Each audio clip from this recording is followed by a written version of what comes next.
This subject of relationships really speaks to what we were talking about already here, in that so often when you come together with another, usually in the beginning, you are each hoping for and looking for the best in one another.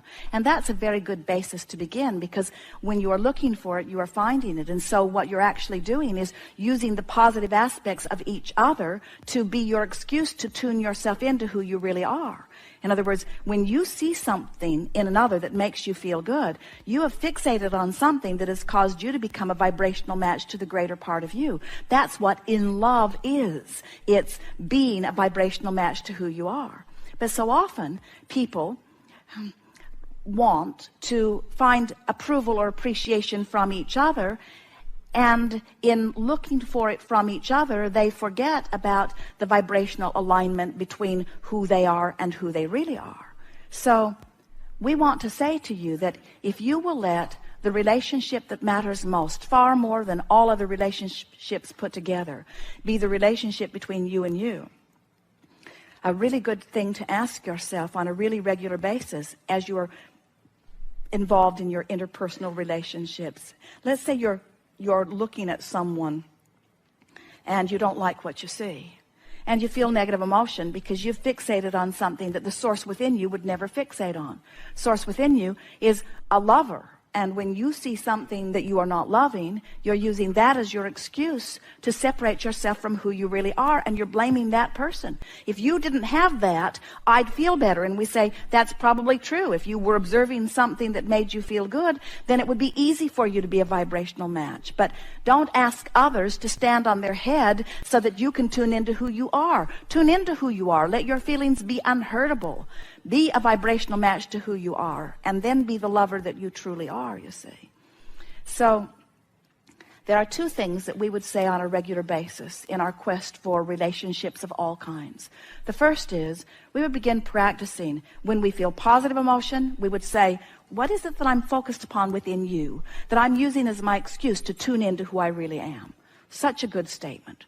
If we're feeling negative emotion, we would say, what is it that I'm focused upon in you that I'm using as my excuse to not be who I really am? Feel the power in that. If you say, your behavior makes me feel bad, you're totally disempowered. But if you say, what is it that I'm seeing in you? I could see other things because you are a multidimensional being with many aspects. But what is it that I'm seeing in you that has me separated because I'm not seeing you as the source within me is seeing you? The other statement is just that. Anytime you feel negative emotion, stop and say, I wonder how the source within me sees you. And if you're feeling negative emotion, you can know the source within you is seeing it differently, because negative emotion is your indicator that you're looking at something differently from who you really are. And it always means you've stepped back from who you are. It always means you're not up to speed with who you are. It always means you're not seeing this world in this moment through the eyes of source. You're instead seeing it through some disconnected, dependent vantage point where I need you to be different so that I can feel better. You are very hard on each other. You are very hard on each other as you need others to behave in certain ways.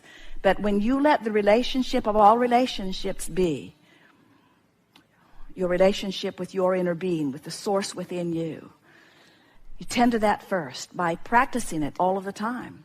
And before you know it, you'll be so tuned in, tapped in, turned on that you will see only positive aspects in others. We're visiting with a woman one day.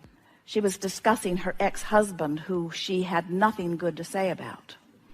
And we were encouraging her to have something good to say about him. In fact, we were encouraging that she begin making a list of positive aspects about him. And she said, oh, Abraham, I don't want to get back together with him. I don't even want to have lunch with him. And we said, we're not trying to get you back together with him. We're trying to get you back together with you. In other words, you can't condemn another without separating yourself. And that's why you feel such strong emotions about so many people. You don't feel good, and you think it's because of something that they are doing, you see. So there are so many wonderful relationships to be experienced. And when you get tuned into who you are first, and then you begin to move through your day looking for the best in others, before you know it, you'll be so tuned to the best in others and in the world that It will be a really rare experience when someone bumps up against you who's not a vibrational match to that well-being. Isn't it interesting to know that you have control over the behavior of all others? Now hear this. You have control over the behavior of all others as it relates to you, because you are evoking from everyone where your vibration is about them. So if you train your vibration into the best of them, then they must give it to you. That's what positive expectation is. That's what true upliftment is. Getting tuned into who they really are, you see. And if they're really vibrating in a different place than you are, law of attraction will not bring you to the same place. Even if you live in the same house, you'll zig and zag. You'll wake up at different times. You'll sort of have different thoughts. You'll go one way, the other will go another way. In other words, no problem at all. The universe only brings you aspects of others that are active within you. So everything you're getting from everyone that you're getting from, you're getting it as an indication of your vibration.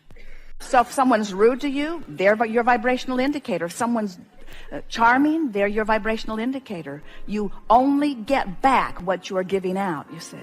So it's really worthwhile training yourself into alignment with who you really are.